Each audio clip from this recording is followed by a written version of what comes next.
শশাঙ্ক তার মৃত্যুর আগে কোনো স্থায়ী রাজবংশ গড়ে তুলে যেতে পারেননি বা পার্মানেন্ট ডাইনাস্টি রাখতে পারেননি।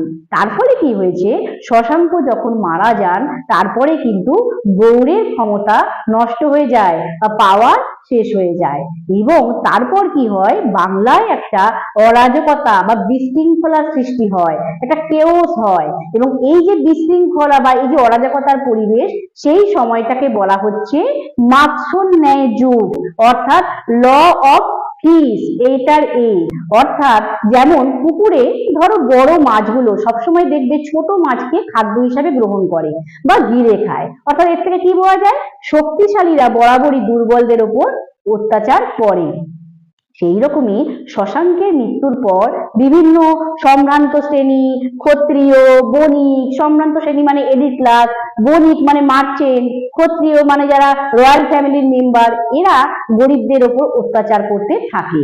তখন কিন্তু শাসন ব্যবস্থা কেন্দ্রীয়ভাবে পরিচালিত হতো না। তার ফলে কিন্তু বাংলায় একটা বিশৃঙ্খলা বা অরাজকতার পরিবেশ সৃষ্টি হয়। তাই এই সময়টাকে বলা হচ্ছে কি, মাৎস্যন্যায় যুগ।